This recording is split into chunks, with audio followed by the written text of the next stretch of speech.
Hello. Well, we're back again, and we're still in A is for Arson. It's a very long book. 10 pages per session, 480 pages. That's 48 sessions for one book. Well, here we go. Fly by night.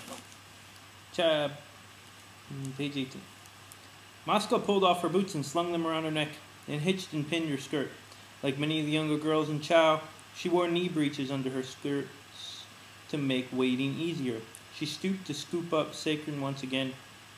Anyone else taking such liberties would have staggered back with a broken arm. However, Mosca and Sacred shared, if not a friendship, at least a solidarity of the generally despised. Mosca assumed that Sacred, for his persecution of terriers, and his possessive love of the malt house roof in turn, when Mosca had interrupted Sacred's self-important night patrol and scooped him up. Sacred had assumed that she too had her reasons. Beneath them the white roofs of Lower Chow glimmered under a bright moon as if they had been iced. The milky water of Chow left white bathtub rings around the sides of the stream beds. Plants that trailed in the flow grew chalky until they dabbled in the water with leaves of stone. A sock left in the stream would petrify until it seemed that a careless statue had left it there after paddling. Children of Chow were told that if they misbehaved, they would be hung upside down by their ankles beneath the drip of a waterfall, so that in the morning they would be stone children, their mouths still making whistle shaples from the spitting of the water. There was no escaping the sound of the water. It had many voices. The clearest sounded like someone shaking glass beads in a sieve. The waterfall spray beat the leaves and a noise like paper children applauding. From the ravens close, a sound like the chuckle of granite-throned goblins. The goblins chuckled at Mosca as she scrambled down the slickened roof of Twince, the potter's hut. She realized that she would never hear the sound of their chuckle again, and to her surprise felt a tiny sting of regret. There was no time for hesitation, however. The next house down the slope belonged to the widow Wagonsaw. Mosca misjudged the leap onto the doomed roof and landed heavily. Her boots soles and slithered, and she fell to her knees. Below, a sleep-choked voice quavered a question, and a tinderbox hissed and sputtered into life. Here and there, the cracked surface of the roof, Mosca saw veins of dim reddish light appear. Someone was moving slowly towards the door with a candle. Mosca hoved herself closely to the chill, wet stone and started to wail. The wail started deep in her throat and soared like an off-key violin, then dropped into the guttural note. She repeated it. In her intense relief, it was answered by a choir of similar wails below, all turned to different pitches. The Whipto kept cats, thin and bedraggled creatures, then looked like weasels and wailed at anything. The widow would often wail as well, and because of the richest person in Chow, no one would ever tell her to stop. If the widow thought there was a thief on the roof, Mosca knew that her wails would be heard all over Chow. But the widow had been wailing all afternoon, ever since she had learned the truth about Clint, and perhaps that had worn her out. After a few more minutes, the veins of the light dimmed and vanished. The widow thought it was one of her own cats on the roof, and she had gone back to bed. A clamber down the water wheel of Dogger's Mill, a scramble across the roof of Chai's household, then Mosca was wriggling through the fence that separated Lower Chow from the whitewater plain. The fence was a little more than a row of spiked iron railings driven into the rock to let out the water and keep in the children and chickens, both of whom had a way of falling into the rapids, given half a chance. The metal spokes led rush trails across the white stone around them, and pointed outward like spies around a fort. They were spiked to discourage wild dogs and poachers. Emerging from the fence, Mosca rubbed the rust from her cheek. There was a thistle-down fear in her throat, her chest and the center of her palms. The spikes were also meant to keep out the Brackle and the grab spike. Brackle had a chest like a barrel and skin looked like as if it might have belonged to an even bigger dog, with black jowls and a wobbled when it barked. Grab spike had a long, low lope, and if it learned as he was watching the wolves, he had a wolfish look about his narrow muzzle, and he turned to outrun a deer.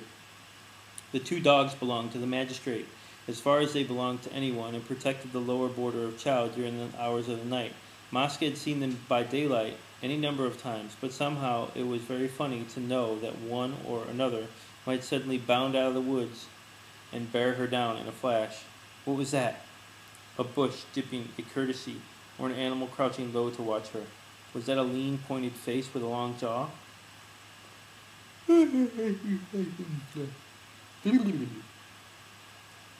Maska cupped her hands under Sakrin's weight and lifted the goose up above her head. Startled, he cycled at his feet, rough but clammy webs chafing her arms. His great wings spread wide as she tried to find his balance. When Maska lowered him again, the wolfish face among the trees was gone. In Chow, Brackle and Grabspite were regarded with superstitious terror. The villagers feared the bullying of the blacksmith, who feared the wailing of the widow, who feared the might of the magistrate, who, in his own dry as parchment heart, feared his two terrible dogs. Even Brackle and, however, Grabspite were afraid of Sakrin. The throaty roar of distant waterfalls was now audible. Another faint trickle of sound could be heard, a dismal whimpering string of words, starved, robbed of my dignity, and laid bare to the ravages of the elements. The great boulder on the shingle plain was known as the Chiding Stone. It stood 10 feet high and was shaped somewhat like a saddle. Over the centuries, countless nagging wives and wilful daughters had been chained there and mocked. Their names were etched into the stone by the magistrate of the time, along with a description of their crimes. Mayfire Hexfire, for reducing her husband to shreds with the lashing of her tongue. And near the main dip of the saddle, where centuries of bottoms had been worn to a round hollow, sop satchel, for the wilful, continually gay saying. The stone sides were postmarked with strange dimples and bulges, easy for Maska to clamber up. From the top of the Chiding Stone, the moonlight showed her a clear view of the rocky pedestal 5 yards beyond, and the man sprawled upon it. He was a plump, in a soft, and a self-important way. His puffed-out chest strained the buttons of his waistcoat. They were fine buttons, though, and much polished. As he took pride in his appearance, his coat was a little crumpled and disarranged. But this was hardly surprising, since he was suspended upside down, and his feet locked into a set of moss-covered stocks. A beaver hat and a periwiggy lay sadly in the stream below, sodden and wet-strewn. Since there was little he could do about his situation, he seemed determined to strike a picturesque and dramatic pose as possible. The back of one hand rested despairingly across his forehead, while the other was thrown wildly in a flamboyant attitude. The only part of his face visible there was his mouth, which was pursed and plump, as if the world were too hot and coarse for his palate. He felt the need to blow it cool. The mouth was moving, spilling out long, languished sentences in a way which suggested that, despite his predicament, the speaker rather enjoyed the sound of his own voice. Before even the travesty in the 3 acts had seen print, the speaker sighed deeply and combed his fingers through his devilish hair before placing his hand back across his eyes. And this is to be the end of the eponymous Clint, left out in the wilderness to be devoured by the savage geese and the weaselly-faced imps of the forest. The flow of words stopped abruptly. Cautiously, he uncovered his eyes once more. Are you human? It was a fair question. Rust, grime, and lichen covered Maska's face, and dove feathers still clung to her hair and arms. The unlit pipe in her mouth also gave an unworthy young old look. She nodded. What do you want? Maska swung her legs over to sit in the saddle more comfortably and took the pipe out of her mouth. I want a job. I fear the adverse circumstances have deprived me of all monetary advantages and simple luxuries. And did you say a job? Yes, Maska pointed to the stocks. I got the keys to those. But if I let you out, you got to give me a job and take me with you. Fancy, Clint said with a faint, desolate laugh. The child wishes to leave all this.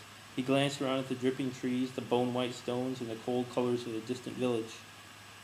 I want to travel, Maska declared. The sooner the better. She added with an apprehensive look over her shoulder. Do you even hate the first idea of what my profession entails? Have, not hate, sorry. Yes, said Maska. You tell lies for money. Aha, my child. You have a flawed grasp of the nature of myth-making. I am a poet and a storyteller, a creator of ballads and sagas. Pray do not confuse the exercise of imagination with mere mendacity. I am a master of mysteries of words, their meanings and musics and Melfian magic. Oh. That's about 9 minutes, so it's going to cut out on me pretty soon. I hope you've enjoyed this. We have about 2 pages left to finish the chapter, which I'll do in a little bit. And that's the bell to say I love you and I miss you guys. Hope you enjoy.